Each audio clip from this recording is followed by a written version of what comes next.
Ya, bisa dimulai Ustaz. Baik. Ya, kita mulai ya.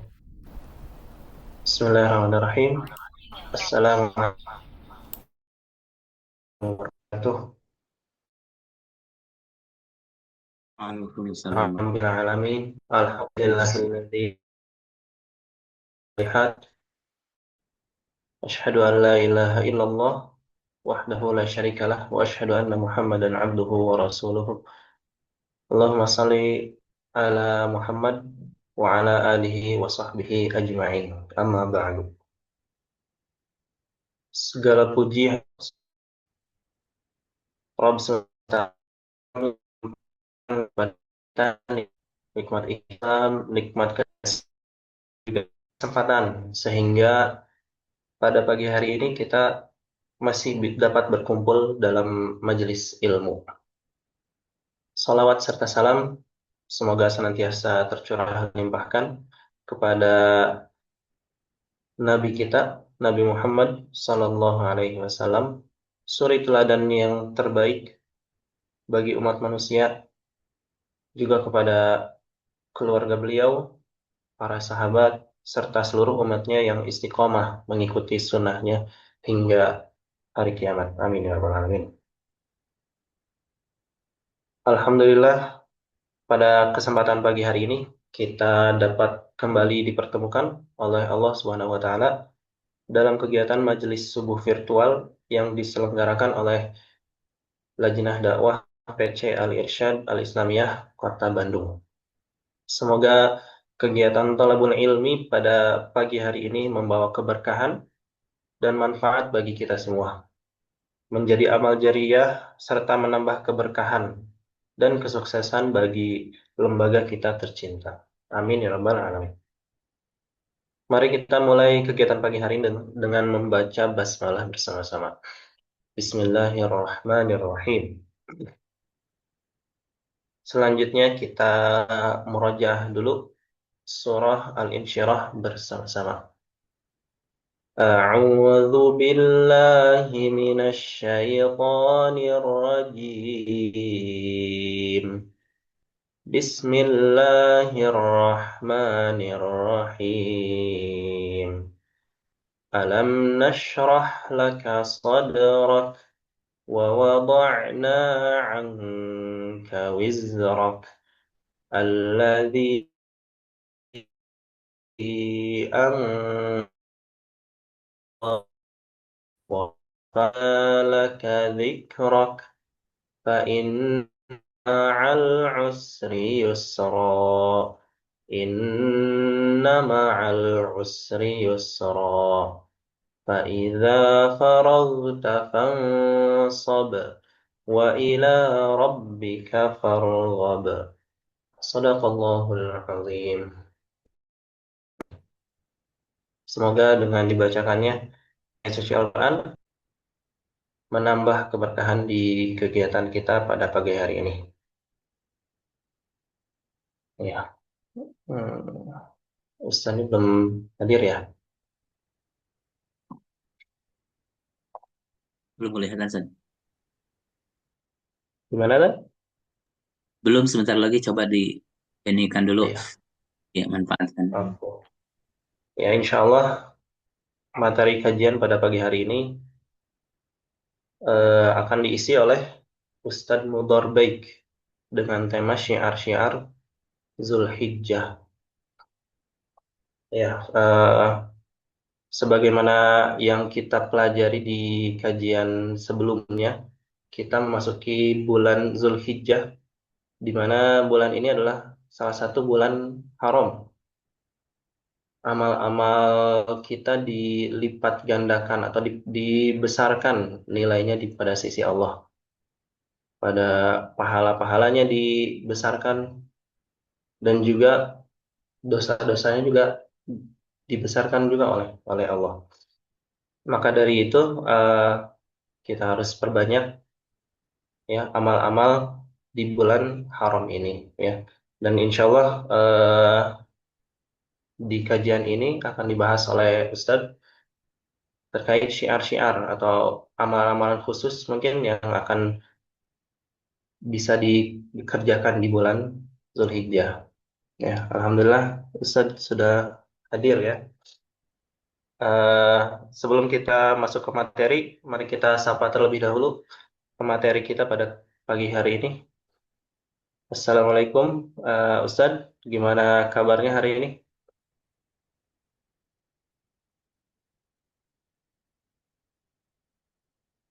Ustadz Mutor.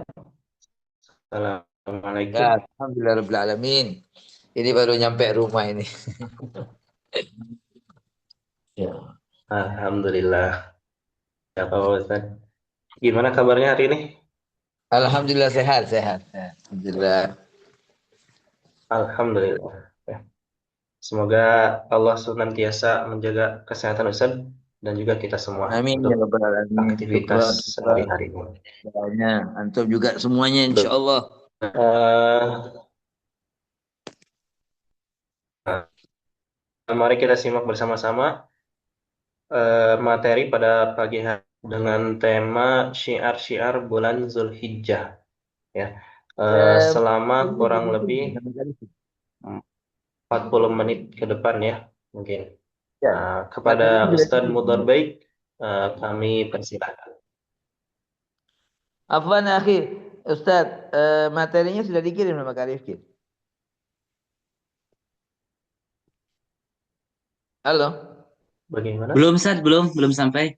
Nanti Ana minta dulu. Anda kirim kemana ini? Boleh ke Ana yang tadi WA, Sad. Oh iya, iya.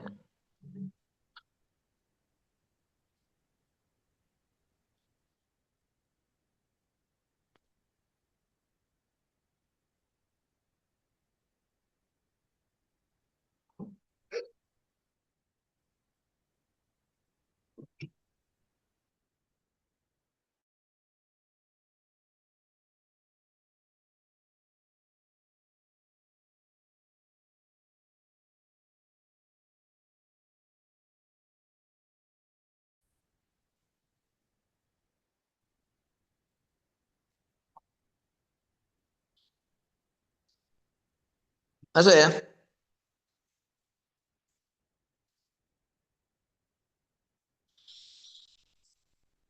Masuk, Sad, sebentar, Sad. Boleh sambil dimulai aja, Sad. Sebentar, siapkan dulu. Baik, bismillahirrahmanirrahim. Assalamualaikum warahmatullahi wabarakatuh. Waalaikumsalam warahmatullahi Waalaikumsalam warahmatullahi wabarakatuh. Alhamdulillah Rabbil Alamin. Wassalatu wassalamu ala ashrafil anbiya wal mursalin. Sayyidina Muhammad wa ala alihi wa sahabatihi wa man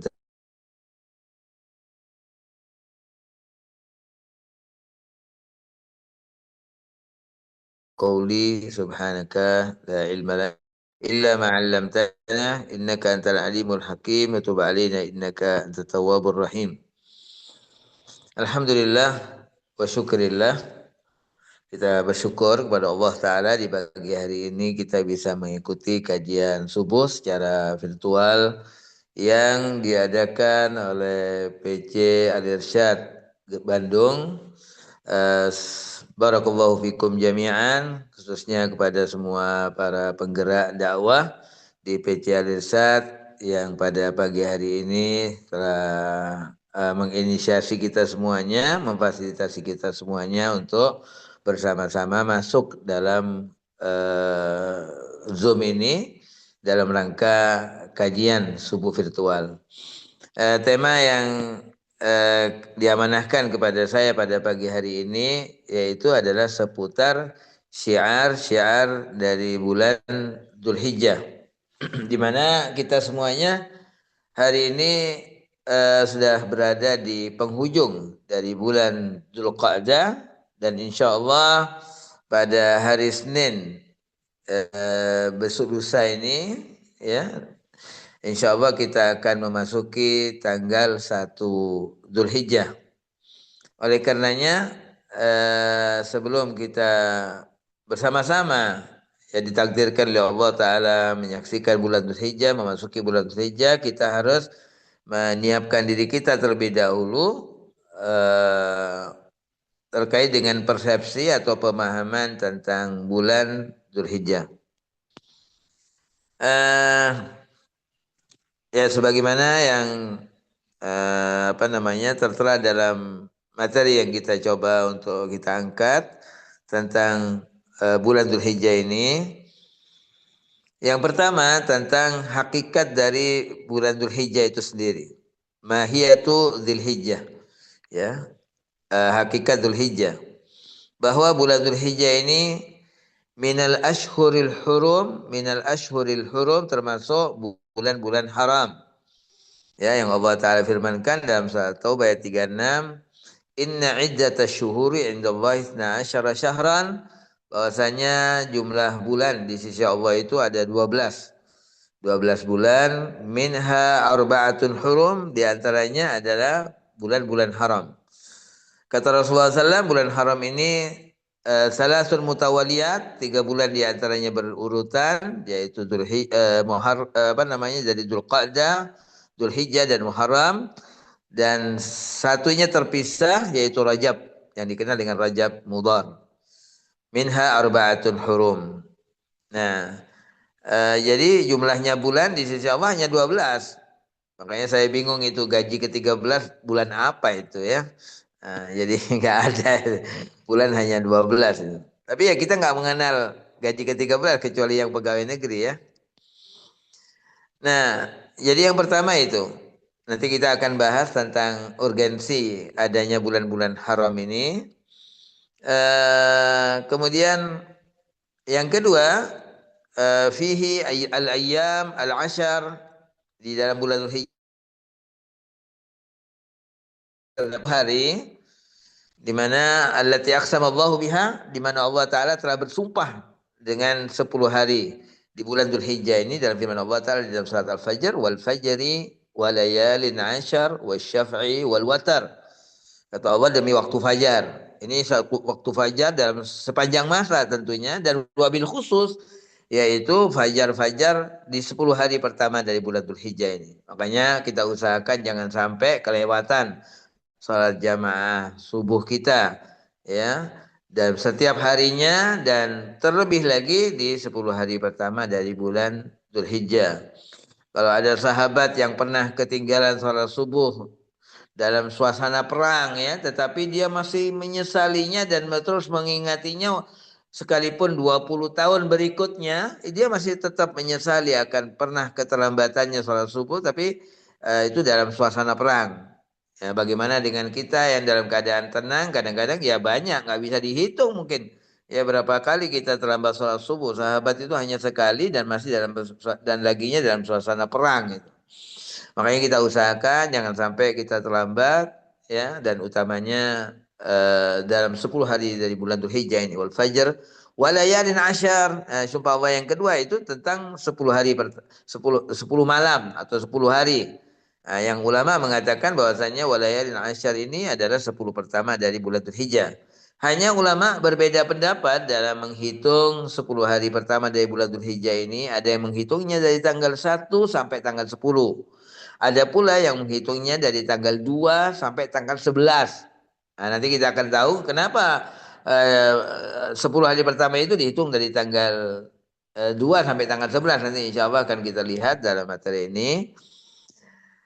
Itu. Jadi ini Dzulhijjah, di dalamnya terdapat 10 hari pertama sebagai hari-hari terbaik dunia. Jadi kita sekarang sedang menyambut hari-hari terbaik dunia. Rasulullah SAW dalam hadis yang mengatakan, ma min ayyamin, tidak ada hari-hari kata Nabi, al-amalus salihu fiha, di mana amal soleh di dalam 10 hari itu ahabbu ilallah, ya lebih dicintai oleh Allah Subhanahu wa taala, min hadhil ayyamil ashar. Ya, jadi ini merupakan hari-hari yang paling Allah sukai. Semua amal soleh apapun bentuknya, ya, dari qiraatul Quran kita dalam 10 hari ini, salat malam kita, istighfar kita, sedekah kita, salat wajib kita, semuanya menjadi ahabbu ilallah, paling dicintai oleh Allah Subhanahu wa taala. Amal soleh yang paling Allah taala cintai. Makanya sekecil apapun ya dari amal soleh yang bisa kita lakukan di 10 hari pertama dari bulan Dzulhijjah khususnya. Kemudian yang ketiga, wa fihi sya'air azimah, di mana dalam bulan Dzulhijjah ini terdapat syiar-syiar yang agung. Insyaallah ini akan kita bahas. Syiar ini maknanya secara bahasa artinya adalah alamah, tanda. Jadi Allah memberikan syiar-syiarnya dari sholat 5 waktu yang setiap harinya, ya, kemudian dan syiar-syiar yang lain itu sebagai apa? Untuk menandakan sebagai jati diri kita, ya, sebagai seorang mukmin. Ini menjadi tandanya seorang mukmin yang kemudian dapat membedakan antara orang mukmin dan yang lainnya. Orang mukmin ya dikenal dengan salatnya, orang mukmin dikenal dengan sedekahnya, orang mukmin dikenal dengan zikirnya dan lain sebagainya. Makanya disebut dengan syiar. Ya, ia adalah merupakan tanda di mana Allah Taala memberikan tanda bagi kita sekalian sebagai orang mukmin. Kemudian taat, ini keliru tulisannya, taat jadilah. Dan di dalam bulan Dzulhijjah ini terdapat ketaatan yang agung. Allah Ta'ala berfirman dalam surat Al-Hajj ayat 32, "Wa man yu'azzim sya'airallah fa innaha min taqwal qulub." Kata Allah Ta'ala, orang yang mengagungkan syiar-syiarnya Allah ini merupakan bukti ketakwaan hatinya kepada Allah Ta'ala. Next, lanjut. Selanjutnya adalah tasmiyatuhu, penamaan bulan Dzulhijjah. Ya, Dzulhijjah atau Dzilhijjah, ini ha harusnya ya, yang pertama ha bukan jim. Dzilhijjah atau Dzulhijjah secara bahasa artinya sahibul hajj. Ya, yang mempunyai atau pelaku haji, ya, atau syahrun alladzi yaqa'u fihil hajj, bulan yang terjadi di dalamnya pelaksanaan ibadah haji. Makanya bulannya disebut dengan Dzulhijjah. Cuma memang dalam bahasa Arab ada perbedaan antara zu dengan sahib. Ya, sekalipun biasa digunakan ya untuk yang mempunyai. Ya, misalnya tuan rumah itu kita sebut dengan sahibul bait. Tapi ada perbedaan memang. Kalau sahib itu ya hanya sekedar penghuninya, pemelihara tapi bukan pemiliknya, bukan penguasanya, ya. Berbeda dengan du. Kalau du ini lebih pada pemilik yang sebenarnya dan yang menguasainya. Makanya penghuni surga misalnya tidak disebut dengan dul jannah, tapi disebut ashabul jannah. Ya, karena mereka bukan yang memilikinya, bukan yang menguasainya. Nah, sedangkan ashabul jannah yang sebenarnya adalah Allah sahibul jannah yang memiliki Allah Taala itu tidak disebut sahibul jannah tapi dzul jannah, dzul arash, ya, Allah yang memiliki arash karena dia yang menguasainya. Nah, kalau kita ini ya, kita punya ilmu misalnya ya tidak disebut dengan dzul ilm tapi disebut sahibul ilm. Ya, kita yang punya apa saja itu disebut dengan sahib. Itu bedanya antara itu dengan sahib. Makanya Dzulhijjah ini yang memiliki memang Allah Subhanahu wa taala. Ya, Allah yang punya bulan Dzulhijjah ini. Dan semua bulan adalah miliknya Allah taala. Ya. Makanya kita dilarang oleh Nabi SAW, la tasubbud dahar. Kata Nabi, jangan kamu menghina, jangan kamu mencaci masa, ya. Karena yang punya masa ini, punya waktu ini adalah Allah Ta'ala. Al-Imam Syafi'i mengatakan, na'ibu zamanana wal aibu fina. Kita kadang-kadang mencela zaman kita, mencela waktu kita. Wah, ini zaman rusak misalnya, zaman. Padahal sebenarnya celah itu bukan pada waktunya, tapi ada pada diri kita, ya, yang mengisi ruang waktu itu. Jadi begitu juga tempat itu ya tergantung yang menempatinya. Kata orang Arab al-makan bil makin. Jadi tempat itu ya tergantung penghuninya. Kalau penghuninya bersih maka tempatnya menjadi bersih, baik secara maknawiyah atau secara ini ya menjadi bersih ketika orangnya bersih. Begitu juga orang yang mengisi ruang waktu ini, waktunya tergantung yang mengisinya.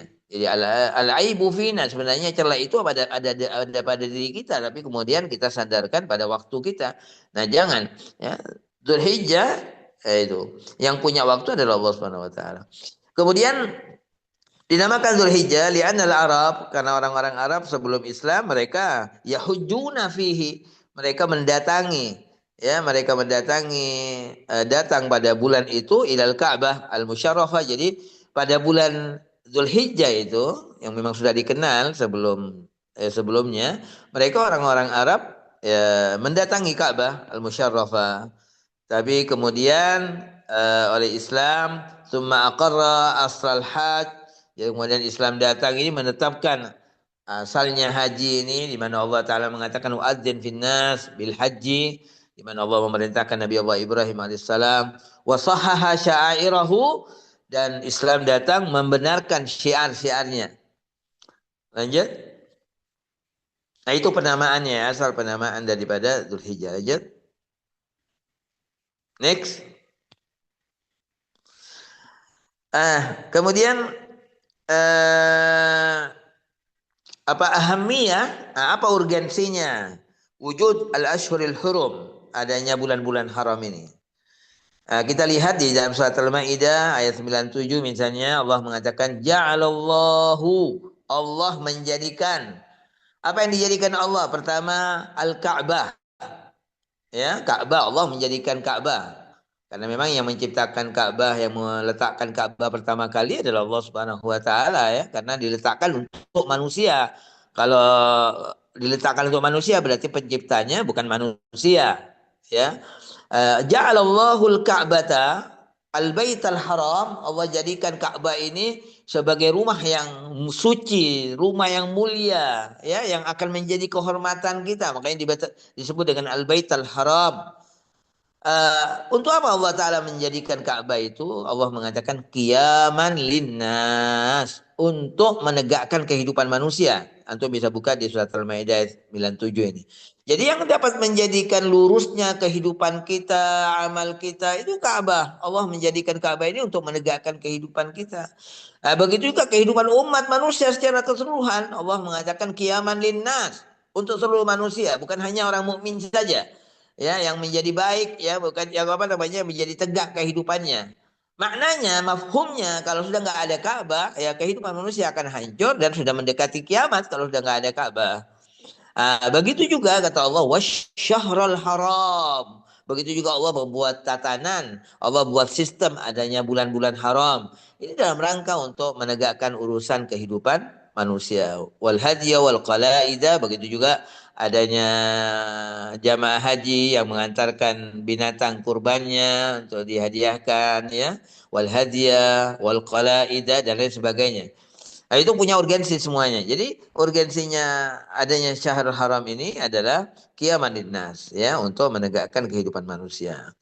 Yang pertama, Allah membuat adanya sistem Ashhurul Hurum ini, termasuk Dzulhijjah ini, yaitu dalam rangka ta'zim hurumatillah, untuk mengagungkan kehormatan Allah, kemuliaan waktu atau tempat yang dimuliakan oleh Allah Ta'ala. Allah Ta'ala berfirman, nah ini inti dari bagaimana ta'zim kita. Wala tadzlimu fihinna anfusakum, kata Allah, jangan kamu berbuat zalim, ya, kepada dirimu sendiri. Jadi kalau kita lihat, subhanallah, dalam 1 tahun yang 12 bulan itu, kalau kita bagi 2 semester misalnya, setiap 1 semesternya diawali dengan bulan haram. Jadi semester pertama dimulai dari bulan Muharram, dia adalah merupakan bulan haram. Kemudian semester keduanya pada bulan ke-7-nya, yaitu bulan Rajab, juga dimulai dari bulan haram. Itu kita kalau bagi 2. Tetapi Allah Ta'ala dalam ayat itu minha arba'atun hurum, kata Allah, di antaranya ada 4 bulan. Berarti dibagi 3, ya, catur bulan. Kalau dibagi 3, masing-masing dari 4 bulan itu di sana ada bulan haram, ya, Muharram, bulan haram, ya, catur bulan pertama Muharram, Safar, Rabiul Awal, Rabiul Tsani. Bulan haramnya adalah Muharram, ya. Kemudian catur bulan kedua Rabiul Tsani, Jumadil Ula, Jumadil Tsani, Rajab, Sya'ban. Nah, ada bulan haramnya yaitu Rajab. Ya, ini sebagai penegaknya di sini. Ada bulan haramnya. Di catur bulan kedua Sya'ban. Kemudian di catur bulan ketiga Ramadan, Syawal, Dzulqa'dah, Dzulhijjah. Nah, bahkan di catur bulan ketiga ini bulan Muharramnya ada 2, ya, yaitu di bulan-bulan terakhir Dzulqa'dah dan Dzulhijjah. Ini bulan haramnya ada 2. Kenapa di sepertiga ketiga ini terdapat 2 bulan haram ya karena memang kita umat Rasulullah SAW itu dikenal sebagai umat sepertiga terakhir dalam semua waktu. Di siang harinya Allah memuliakan, memberikan kemuliaan kepada kita di sepertiga terakhir dari waktu asar sampai terbenam, dan itu memang waktunya umat Rasulullah SAW. Sebagaimana Allah Taala bersumpah dalam Al-Quran, wal asar innal insana fi khusr illal ladzina amanu ila akhirih. Jadi asar itu memang waktu kita, karena kita ini bukan umat yang hadir di awal waktu, ya, bukan juga di pertengahan waktu, tapi kita hadirnya di sepertiga terakhir waktu asar. Itu waktunya umat Rasulullah SAW. Begitu juga di malam harinya. Allah Ta'ala juga memuliakan, memberikan kemuliaan kepada kita di sepertiga terakhir dari waktu malam hari, ya, sampai subuh. Itu waktu yang istimewa bagi kita. Begitu juga dalam satu tahunnya. Nah, 1 tahunnya juga demikian. Jadi yang istimewa ini adalah di sepertiga terakhir. Ya, dari Ramadan sebagai Sayyidus Syuhur, Syawal, Dzulqa'dah, Dzulhijjah, ini disebut dengan Ashhurul Hurum, Ashhurul Ibadah, ya, dikenal juga dengan bulan-bulan ibadah. Jadi pesannya Allah, fala tadrimu wa la tadrimu fihinna anfusakum. Jadi kalau kita mengikuti sistematikanya 1 tahun dibagi 3 oleh Allah, nah maka juga dalam setiap harinya 24 jam itu kita bagi 3 juga. Ya, berarti 8 jaman. Dan kita korelasikan dengan komponen kita manusia ini yang terdiri dari akal, ruh, dan fisik, ya, jasad. Nah, ini harus mendapatkan waktu yang sama seharusnya, ya. Jadi kalau kita bagi 3 itu kan 8 jaman, 8 jam untuk rohani kita, 8 jam untuk akal kita, 8 jam untuk fisik kita. Nah, cuma memang kita banyak mendolimi diri kita, di mana jatahnya akal kita ambil untuk fisik kita, jatahnya rohani kita ambil untuk fisik kita. Ya, kita sholat misalnya 5 waktu itu dengan segala persiapannya, dari wudhunya atau mandinya, kemudian berangkat ke masjid, sholat sunnah, sampai sholat wajib, kemudian ba'diyah misalnya, itu paling setengah jam. Ya, kalau setengah jam kali 5 itu kan baru 2,5 jam. Artinya masih ada waktu 5,5 jam untuk jatah rohani kita. Nah, ini yang kita gunakan untuk baca Quran dan lain sebagainya. Bagaimana kemudian bisa terpenuhi 8 jam itu? Itu Masya Allah, kita benar-benar nggak menzalimi. Tapi sayangnya ya itu, jatah untuk akal kita juga demikian. Ya, kita belajar, kita baca, kita menulis, ya, kita melakukan banyak literasi ilmu ini berapa jam dalam sehari ini? Seharusnya memang itu 8 jam, itu luar biasa. Kalau saya yakin kalau umat Islam melaksanakan dengan sistem ini, dia memberikan hak untuk rohaninya 8 jam, untuk jasmaninya 8 jam, untuk akalnya 8 jam. Nggak ada orang Islam yang sakit-sakitan, nggak ada orang Islam yang bodoh, ya, semuanya menjadi orang-orang pintar, orang-orang yang berilmu semuanya, ya, karena memanfaatkan waktunya dengan sebaiknya. Kemudian selanjutnya, fungsi dari Ashhurul Hurum adalah memastikan keamanan dan stabilitas, tahqiqul aman wal istiqrar, karena nggak boleh ada peperangan, ya.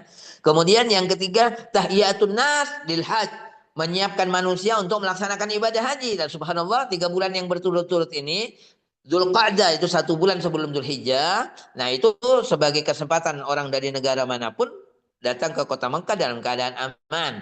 Dan bulan sesudah haji juga, yaitu Muharram, ini sebagai kesempatan untuk memberikan kesempatan mereka pulang ke negerinya masing-masing, ya. Nah, itu. Kemudian yang terakhir, tarbiyatul ummah ala ihtiramiz zaman, ini mendidik umat kita semuanya untuk menghormati waktu ini, seperti yang saya sudah jelaskan di atas, bagaimana seharusnya kita dengan waktu kita. Lanjut. Nah, kita sekarang masuk kepada syiar-syiarnya. Ini abrazus sya'air. Nah, ada beberapa syiar-syiar yang paling nampak di bulan Dzulhijjah ini. Yang pertama adalah haji itu sendiri. Ya, kita bisa buka di surat Al-Hajj ayat 27, di mana dalam haji banyak sekali syiarnya.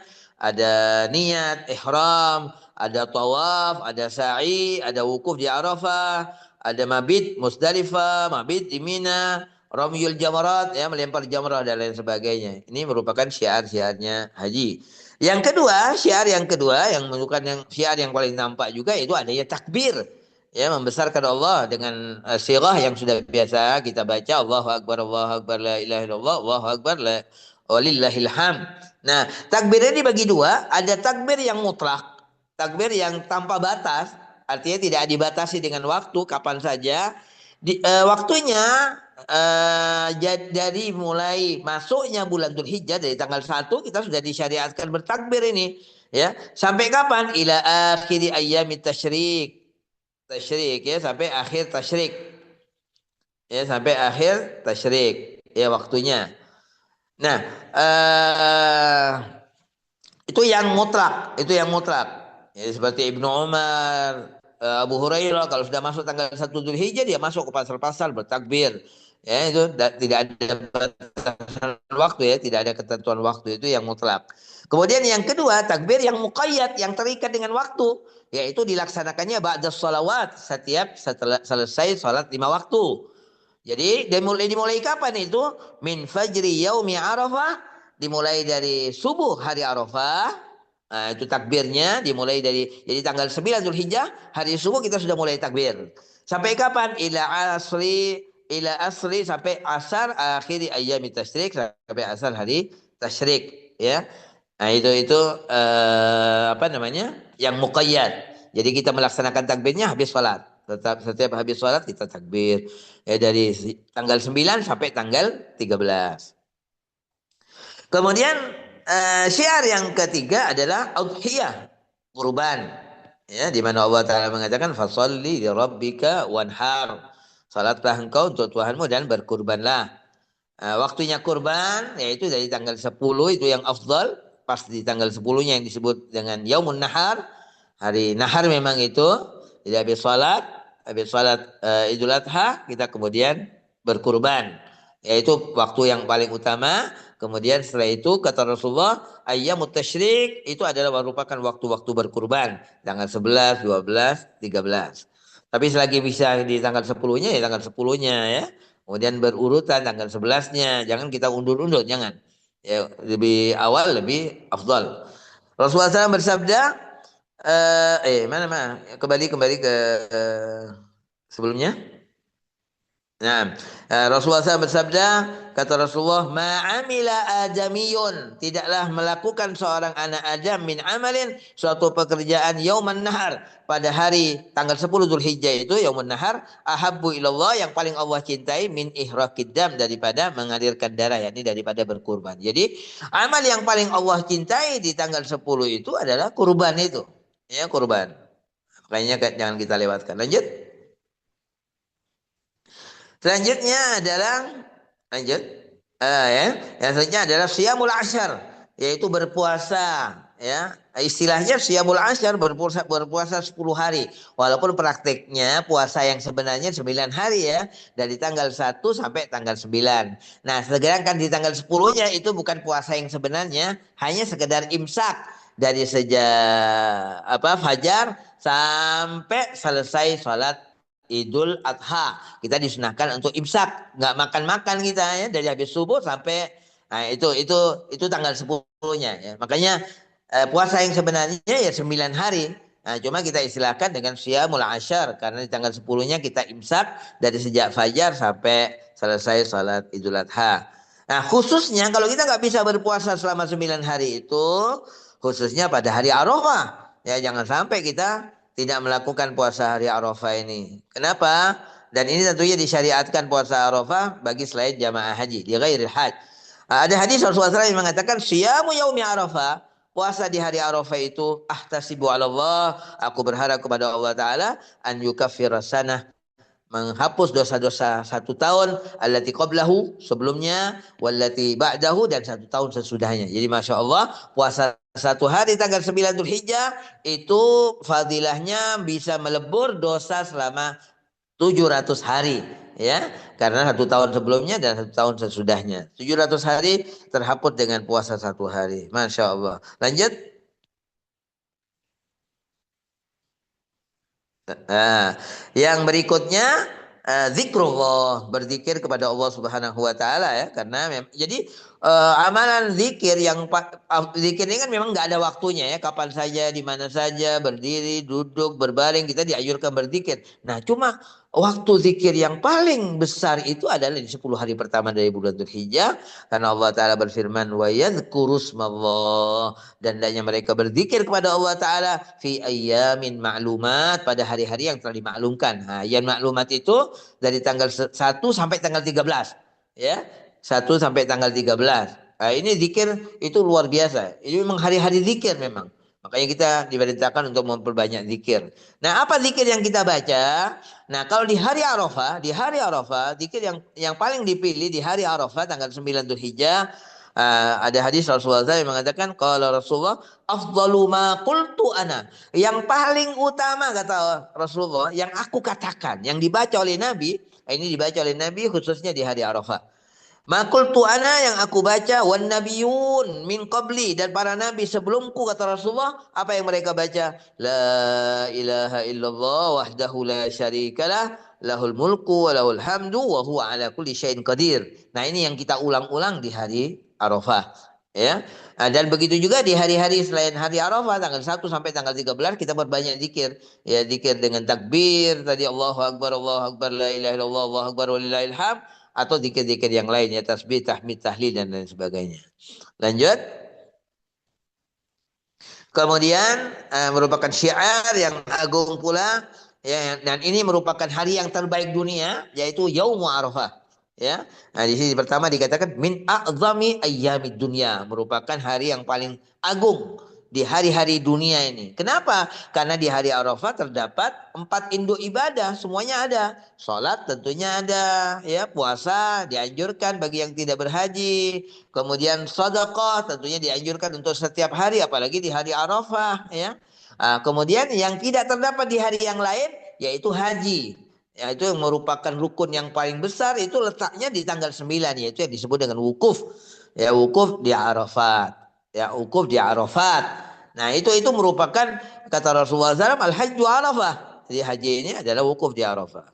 Makanya ini nggak terdapat di hari-hari yang lain. Makanya semua ibadah yang 4 ini, yang agung ini semuanya terdapat di hari itu. Makanya dia dipilih sebagai a'zamu ayyamid dunya, paling agungnya hari-hari dunia. Kemudian yang kedua, keutamaan di hari Arafah, fihi alitku minan nar, terdapat pembebasan dari api neraka. Jadi banyak manusia-manusia yang dibebaskan oleh Allah dari api neraka di hari Arafah.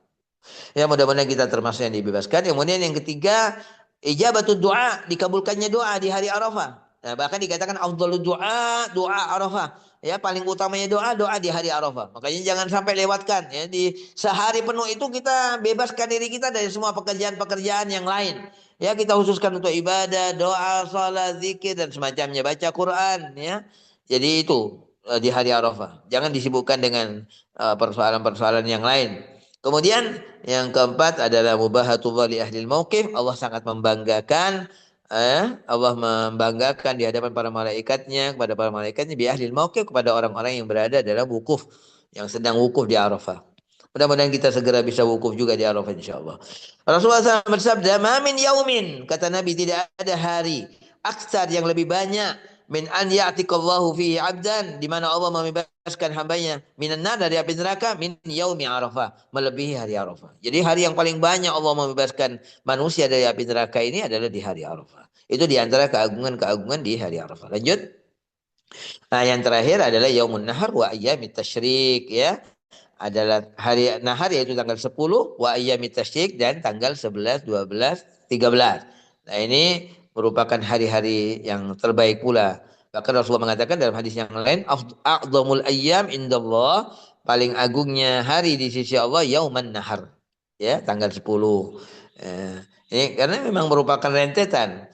Summa yaumul qar. Nah, kemudian berikutnya adalah yaumul qar. Yaumul qar itu tanggal 11. Nah, di sini sebabnya kenapa ulama dalam menghitung 10 hari pertama itu berbeda. Ada yang menghitungnya 1 sampai 10, ada yang menghitungnya 2 sampai 11. Kenapa? Karena Rasulullah mengatakan dalam hadis urutan berikutnya, ya, Arafah, Yaumun Nahar, kemudian yang ketiga yang merupakan hari yang agung yang teratas juga, yaitu adalah Yaumul Qar. Yaumul Qar itu tanggal 11. Nah, di sini sebabnya kemudian ulama berbeda menentukan 10 hari pertama itu, ada yang mengatakan 1 sampai 10, ada yang mengatakan 2 sampai 11, ya. Mudah-mudahan kita semuanya benar-benar nantinya diberi kesempatan oleh Allah untuk menyaksikan hari-hari teragung dunia ini. Amin ya rabbal alamin. Saya kira itu apa yang bisa saya sampaikan pada kesempatan yang mulia ini. Selanjutnya barangkali ada yang mau menambahkan atau mendiskusikan, saya persilahkan. Wallahu a'lam bishawab. Baik. Masya Allah, jazakumullah khairan katsiran Ustaz atas ilmunya ya. Tadi sangat padat, sangat lengkap juga ya sudah disampaikan terkait syiar-syiar bulan Zulhijjah. Mungkin ini saya kesimpulan atau ringkasan dulu ya sebelum nanti masuk ke sesi tanya jawab. Tadi disampaikan bahwa 10 hari pertamanya itu ada Allah lebih amal-amal di 10 hari pertama tersebut ya dibanding hari-hari yang lain. Tuh. Maka pasti pahalanya pun akan dilipat gandakan. Terus selanjutnya syiar itu artinya tanda di mana eh, ketika kita melakukan syiar-syiar ini itu menandakan bahwa kita itu adalah seorang membedakan kita dari orang-orang lain. Nah, dan di antara syiar-syiar di tadi disebutkan ada haji, takbir, udhiyah, puasa 9 hari, termasuk puasa Arafah, zikir kepada Allah, dan hari tasyrik. Ya, nah itu mungkin kesimpulan ya atau ringkasan dari apa yang tadi disampaikan oleh Ustaz Mudhar Baik. Ya, jazakumullah khairan katsiran atas Ustaz atas ilmunya. Kita lanjut ke sesi tanya jawab mungkin ya. Ada waktu 15 menit atau 10 menit, 15 menit ya untuk tanya jawab. Silahkan bagi yang ingin bertanya boleh on mic langsung atau menulis di kolom komentar juga boleh, di chat misalnya. Baik, Ustaz, ini ada pertanyaan. Nah, Ustaz izin bertanya terkait proses pemotongan hewan kurban yang syar'i seperti apakah? Seperti apa? Apakah harus hewan yang jantan dan lain-lain? Gitu. Jadi proses jadi pemotongan hewan. afdalnya memang yang jantan. Kenapa yang jantan itu afdal? Karena hewan yang jantan itu aksarul lahman, lebih banyak dagingnya. Tapi kalau yang betina itu lebih banyak gajinya. Jadi kenapa kemudian lebih diutamakan yang jantan? Dan secara harganya juga lebih mahal ya. Lebih mahal harganya daripada yang betina. Karena memang kalau ditimbang antara daging dengan gajinya lebih banyak yang jantan dagingnya itu. Makanya lebih afdal. Tapi misalnya mau kurban dengan yang betina ya boleh, boleh, nggak apa-apa. Nah, dan ada hadis Nabi SAW, jadi Nabi SAW itu kan mau nyembelih dengan kambing yang apa, yang gemuk, yang bertanduk gitu ya, amlahaini, itu. Itu luar biasa, artinya memang mencari yang berkualitas ya. Ya. Lanjut.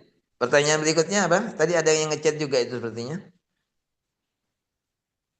Masih yang sama sih tadi itu terkait proses pemotongan hewan yang syar'i seperti apa?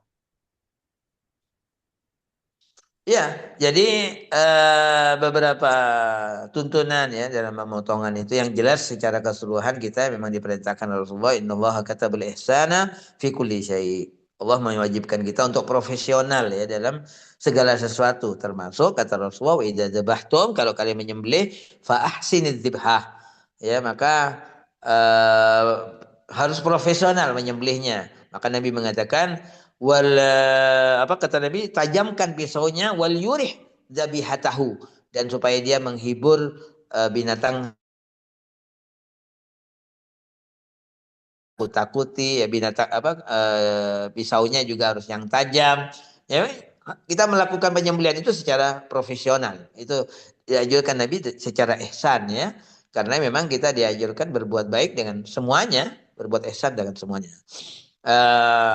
Ya, kemudian bagaimana kita dianjurkan juga ketika merubuhkan ya, membaca Rabbana taqabbal minna innaka antas samiul alim. Kemudian ketika menyembelihnya ya, kita juga dianjurkan untuk bertakbir kemudian menyembelih dengan menyebut nama Allah Ta'ala, ya, dengan mengatakan Bismillah, hadhihi udhiyatu, ya Allah ini adalah kurbannya siapa. Kita ketika menyembelihnya kita setelah menyebut nama Allah Ta'ala, ya, dan kita menyebutkan juga bahwa ini kurban siapa. Ya. Dan jangan lupa untuk menyertakan keluarga kita, ya, ketika kita berkurban itu. Ya. Udhiyatu rifqi misalnya wa ahli baiti, ya, dan keluargaku, atau wa ahli baitihi kalau memang orang lain yang menyembelih, karena memang tidak semua orang punya kemampuan untuk menyembelih sendiri, ya, walaupun afdalnya kalau kita bisa menyembelih kita menyembelihnya karena ini merupakan bentuk ibadah. Nah, cuma ini merupakan ibadah yang bisa diwakilkan, ya, karena tidak semua orang punya skill untuk bisa menyembelih sendiri. Saya kira bisa dibuka nanti, ya, di kitab-kitab fikih tentang tata cara penyembelihan dan semacamnya. Allah. Baik, Ustaz. Ada pertanyaan lagi nih, Ustaz. Eh, Bagaimana hukumnya apabila menyembelih lupa Lupa apa? men- menyebut nama Allah? Ya. Jadi Kalau orang mukmin misalnya ketika menyembelih dia lupa menyebut nama Allah Ta'ala, itu masih sah, ya. Kenapa? Karena orang mukmin pasti menyebut nama Allah dalam kehidupannya. Dia sudah sering baca Bismillah. Hanya ketika penyembelihan misalnya dia lupa tidak membaca Bismillah, itu sah. Ya, yang penting yang menyembelih adalah orang mukmin. Nah, makanya kita ketika mencari tukang jagal, memang mencari tukang jagal yang yang imannya baik, yang Islamnya baik. Ya, jangan sampai kita mengambil tukang jagal yang nggak sholat, jangan. Nah, ini yang jarang diperhatikan terkadang. Kita memilih tukang jagal ya siapa saja, nggak perhatian kita dia sholat apa nggak sholat. Jangan, harus dipilih orang yang sholat. Ya, innama waliyukumullah wa rasuluhu, kata karena Allah mengatakan dalam surat Al-Maidah itu orang yang bisa kita memberikan loyalitas kita kepada seseorang itu Allah, pertama Allah, ya, loyalitas pertama kita, kemudian Rasulnya, kemudian Allah mengatakan dan orang-orang mukmin alladzina yuqimunas shalah, yang menegakkan sholat. Jadi kalau untuk tukang jaganya ini nggak sholat, nggak boleh kita berikan serahkan kepada dia untuk menyembelih binatang kurban kita, itu nggak boleh, ya. Tapi kalau orang mukmin yang sholat kemudian saat menyembelih dia lupa nggak baca Bismillah, nggak apa-apa, karena dia pasti banyak membaca basmalah dalam sholatnya, dalam di luar sholatnya, jadi nggak apa-apa. Nah, yang tidak diperbolehkan itu kan yang menjadi bangkai itu adalah wa madzubiha, yaitu yang disembelih li ghairillah, untuk selain Allah Ta'ala. Misalnya dia menyebut bismi fulan misalnya, ya, dengan nama apa siapa misalnya. Nah, ini yang nggak boleh, itu yang menjadi bangkai kemudian. Tapi kalau orang mukmin yang menyembelih dan dia orang sholat, dia lupa tidak membaca basmalah, itu sah, nggak apa-apa. Ya, tapi yang jelas jangan sampai kemudian dia menyebutkan nama-nama selain Allah Ta'ala, dia persembahkan untuk selain Allah. Jangan. Qul inna salati wa nusuki wa mahyaya wa mamati lillahi rabbil alamin. Wa nusuki. Ya, wa nusuki wa mahyaya wa mamati lillahi rabbil alamin. Untuk Allah Ta'ala. Kita tidak persembahkan kepada selain Allah. Ya. Nah, itu yang terpenting. Ya. Oke, baik, Ustaz. Ada selanjutnya nih pertanyaan.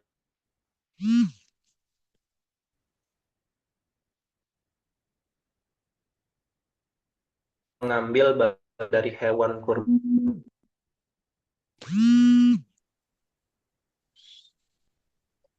Seberapa banyak orang yang berkurban itu boleh mengambil bagian dari hewan kurbannya, Ustaz? Ya, jadi kurban itu dibagi tiga, ya, binatang kurban itu dibagi tiga. Pertama, sepertiga adalah untuk yang berkurban, sepertiga kedua untuk disodokohkan kepada fakir miskin, yang sepertiga ketiga untuk dihadiahkan. Nah, dihadiahkan ini orang kaya pun, tetangga kita, kerabat kita yang kaya pun boleh. Nah, itu dari bagian hadiah. Jadi dibagi tiga. Untuk sedekah sepertiga, untuk hadiah sepertiga, untuk yang berkurban sepertiga. Nah, begitu pembagian kurban. Nah, hanya saja yang diperbolehkan orang makan dari kurbannya adalah kurban yang bukan kurban nazar. Nah, tapi kalau kurbannya adalah kurban nazar, maka tidak boleh. Ya, dia tidak boleh makan dari daging kurban itu. Tapi kalau bukan kurban nazar, ya diperintahkan oleh Allah Ta'ala. Fakulu minha, kata Allah, makanlah darinya. Kita dianjurkan makan sunnah, makan dari daging kurban kita selama bukan kurbannya bukan kurban nazar. Ya, fakulu minha wa at'imu al-ba'is al-faqir, dan berikan makan kepada orang-orang miskin, kata Allah. Berikan makan dengan daging kurban itu kepada orang-orang fakir yang melarat, yang menderita, ya, al-ba'isal fakir. Nah, jadi itu pendistribusian kurban. Ya, tentunya kita lebihkan kepada yang fakir miskin. Nah, itu lebih utama. Ya, misalnya jatah hadiahnya lebih berkurang nggak apa-apa. Ya, dalam rangka untuk mengutamakan jatah dari fakir miskin dari sepertiga itu kita lebihkan.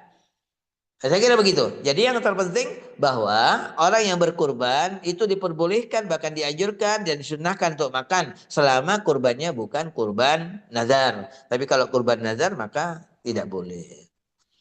Nah, makanya kita kadang-kadang sebagai panitia kurban itu, karena kita khawatir di antara para pengorban ini ada yang kemudian binatang kurbannya menjadi nazarnya. Nah, lalu kemudian kita ngambil dari bagian dari binatang kurbannya tadi untuk diberikan, maka itu nggak boleh. Ya, maka itu nggak boleh kalau ini kurban nazar, itu nggak boleh kita berikan kepada yang berkurban, ya. Nah, makanya kadang-kadang kita pakai silang, sifatnya disilang. Kurbannya fulan, kita nggak berikan ke fulan. Ya, tapi kita ambilkan karena menghindari adanya kurban-kurban yang nazar.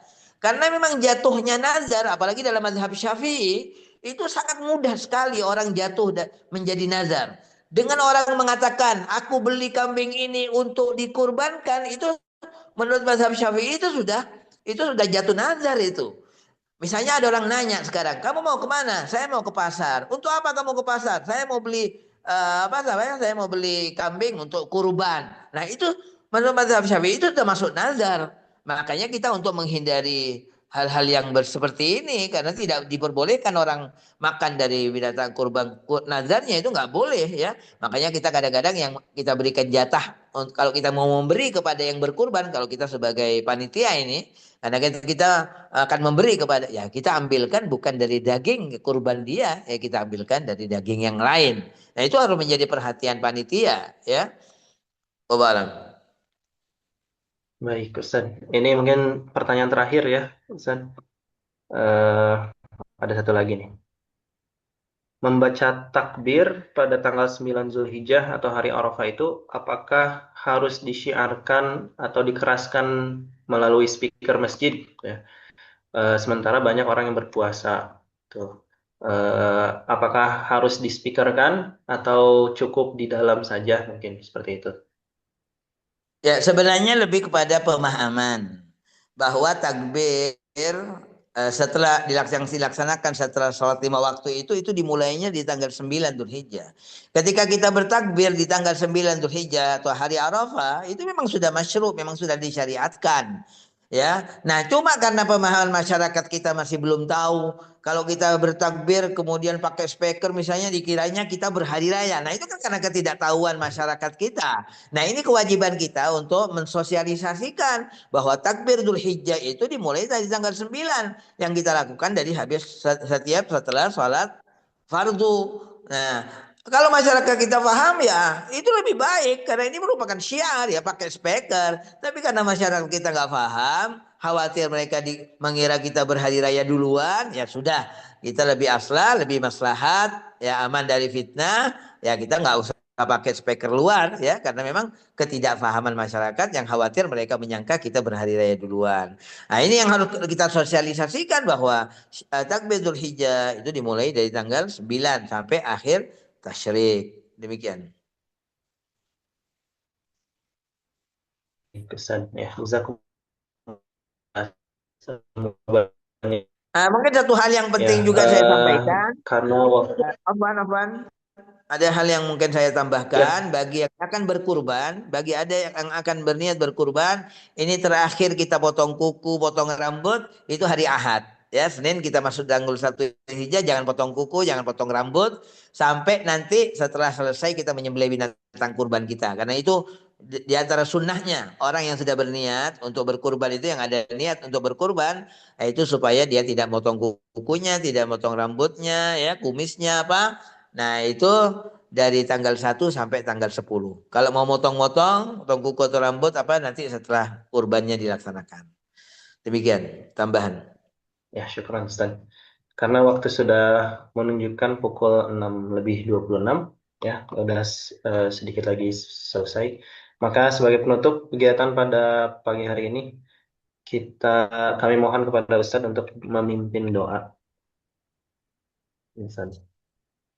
Baik, bismillahirrahmanirrahim. Alhamdulillahirabbil alamin wa shalli wa sallim ala sayyidina Muhammad wa ala ali sayyidina Muhammad. Rabbana taqabbal minna innaka antas samiul alim wa tub alaina innaka antat tawwabur rahim. Allahumma hdina li ahsanil akhlaq fa innahu la yahdi li ahsaniha illa anta wasrif anna sayyi'aha fa innahu la yasrif anna sayyi'aha illa anta. Rabbi ij'alna muqimis shalah wa min dzurriyyatina rabbana wa taqabbal du'a. Rabbana hab lana min azwajina wa dzurriyyatina qurrata a'yun waj'alna lil muttaqina imama. Allahumma waffiqna li'amalin salihin tardah wa sallallahu ala sayyidina Muhammadin wa ala alihi wasallam walhamdulillahi rabbil alamin.